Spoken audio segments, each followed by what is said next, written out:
अस्सलाम वालेकुम guys, hopefully आप सब खैरियत से और ठीक ठाक होंगे। आज की इस वीडियो में मैं आपके साथ प्रेजेंट परफेक्ट कंटिन्यूअस टेंस की डिटेल शेयर करूंगी।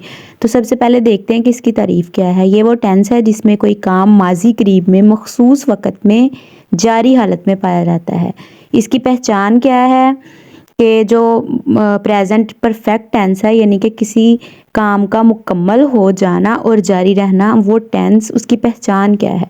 इसके आखिर में, इनके फ़िक्रात के आखिर में ता रहा है, ती रही है, ते रहे हैं, या फिर रहा है, रही है, रहे हैं वगैरह का जिक्र आता है, लेकिन वक़्त और मुद्दत के साथ आता है। ये देखें ना कि जो प्रेजेंट कंटिन्यूस टेंस होता है सिंपल, उसमें रहा है, रही है, रहे आते हैं, लेकिन इसमें रहा है, रही है, रहे हैं आएगा, लेकिन वक़्त और मुद्दत के साथ आएगा। साथ में हमें बताया जाएगा कि वो काम सुबह से हो रहा है, शाम से हो रहा है, 2017 से हो रहा है, या फिर कितनी मुद्दत। या आगे देखते हैं इसको बनाने का तरीका क्या है। इस टेंस का अंग्रेजी तर्जमा करने के लिए है अमदादी फेल हैज़ बीन और हैव बीन इस्तेमाल होते हैं, और उसके साथ वर्ब की आईएनजी वाली फॉर्म इस्तेमाल होती है। ये जितने भी टेंस है, प्रेजेंट परफेक्ट कंटिन्यूस टेंस हो, या पास्ट परफेक्ट कंटिन्यूस टेंस हो, या फ्यूचर परफेक्ट कंटिन्यूस टेंस हो, इन तीनों टेंसेस के अंदर वर्ब की आईएनजी वाली फॉर्म ही यूज़ होती है। लेकिन हेल्पिंग टू जो मेन वर्ब्स हैं वो कौन से यूज़ होने हैं, हैज़ बीन और हैव बीन। अब देखते हैं हैज़ बीन किसके साथ यूज़ होना है और हैव बीन किसके साथ यूज़ होना है।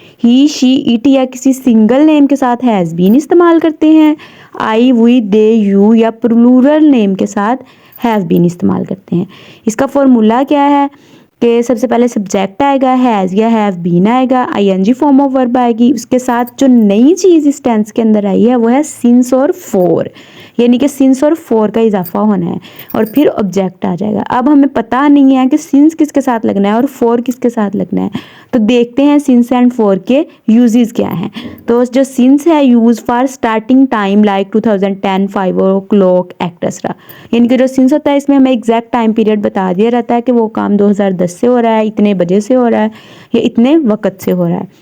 लेकिन जो फॉर है वो refers to period of time like long time, long period, 2 years, 10 days, 4 months etcetera. लेकिन जो फॉर होता है वो हमें एक लॉन्ग ड्यूरेशन, एक लंबे दौरानिए की तरफ हमारी रहनुमाई करता है, हमें बताता है कि वो काम 2 सालों से हो रहा था या 4 महीनों से हो रहा है, लेकिन हमें ये नहीं बताया रहता कि वो 4 महीने पहले इस वक्त से हो रहा था, यानी कि इसमें हमें एग्जैक्ट इन्फॉर्मेशन नहीं दी जाती। आगे उर्दू में मज़ीद इसकी डिटेल देखते हैं, इसके रूल्स देखते हैं कि फॉर किस लिए इस्तेमाल किया जाता है और सिंस किस लिए इस्तेमाल किया जाता है।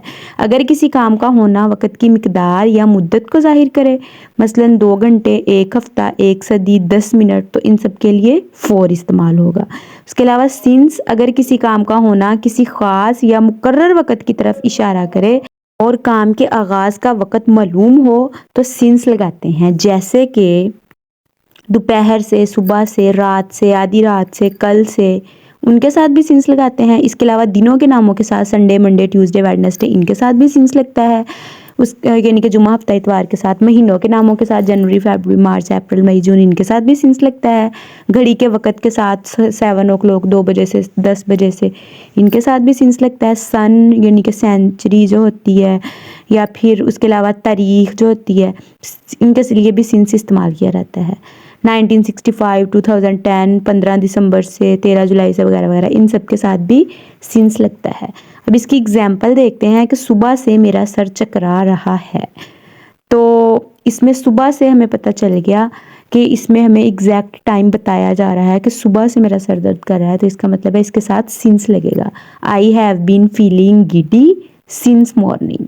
ऐसे ही बच्चे 20 मिनट से खेल रहे हैं, तो 20 मिनट का बताया गया है। हमने पीछे इंस्ट्रक्शन में पढ़ा है कि फॉर के लिए एग्जैक्ट हमें नहीं बताया जाता कि ये इतने बजे है, उसमें होता है कि इतने महीनों से, या इतने मिनट से, या इतने हफ्तों से। तो इससे हमें पता चल गया इसके लिए फॉर इस्तेमाल होगा। The children have been playing for 20 minutes. ऐसे ही इस टेंस के फ़िक्रात को नेगेटिव बनाने के लिए, मनफी बनाने के लिए क्या करते हैं, इस टेंस के फ़िक्रात को मनफी बनाने के लिए सब्जेक्ट के बाद सिंपल बस नोट लगा दिया रहता है, बाकी कुछ भी चेंज नहीं आता। वही हैज़ बीन, हैव बीन रहेगा, वही आईएनजी फॉर्म ऑफ वर्ब रहेगी, वही सिंस फॉर लगेगा, सब्जेक्ट ऑब्जेक्ट सब कुछ वही रहेगा, लेकिन उसके अंदर एक नई चीज़ जो आएगी वो होगा नोट। अब आगे इसका फॉर्मूला देखते हैं। इसका फॉर्मूला है subject plus has not been, have not been plus ING form of verb, उसके बाद सिंस फॉर एंड ऑब्जेक्ट। इसकी एग्जाम्पल क्या है, बच्चे दोपहर से शोर नहीं कर रहे हैं। तो इसमें एक नई चीज़ आ गई। बाकी हमें पता है कि सुबह से दोपहर से शाम से इनके लिए सिंस लगता है। अगर हमें रूल्स याद हो गए तो हमें इजीली इनको ट्रांसलेट करना कोई मुश्किल नहीं रहेगा। तो the children have not been making noise since noon, वो 3 दिन से कॉलेज नहीं जा रहा है। He has not been going to college for 3 days। ऐसे ही इस टेंस के फ़िक्रात को इंटरोगेटिव बनाने के लिए क्या करते हैं कि फ़िक्रात को सवालिया बनाने के लिए जो हैज़ बीन और हैव बीन हमने लगाया था उसमें हैज़ और हैव सब्जेक्ट से पहले आ जाएगा, फिर उसके बाद हम सब्जेक्ट लगाएंगे, बीन लगाएंगे, आईएनजी फॉर्म ऑफ वर्ब लगाएंगे, सिंस फॉर लगाएंगे और ऑब्जेक्ट के साथ क्वेश्चन मार्क लगाने से ये टेंस हमारा ट्रांसलेट हो जाएगा। इसकी एग्जाम्पल क्या है, क्या वो शाम से कपड़े इस्त्री कर रही है। तो इसको ट्रांसलेट कैसे करेंगे, हैज़ सबसे पहले हमने लगाना है क्योंकि हैज़ हैव इसकी मतलब फॉर्मूला ही यही है कि हैज़ और हैव टू हेल्पिंग वर्ब जो हैं वो सब्जेक्ट से पहले आएंगे। तो हैज़ सब्जेक्ट से पहले आ जाएगा, has he been ironing the clothes since evening. ऐसे ही क्या हमाद 2 घंटे से उसका इंतज़ार कर रहा है। तो has Hamad been waiting her for 2 hours। उम्मीद करती हूँ आपको आज की वीडियो अच्छी लगी होगी। लाइक करें, शेयर करें, मेरे चैनल को सब्सक्राइब करें। मिलते हैं नई वीडियो के साथ, तब तक के लिए अल्लाह हाफिज़।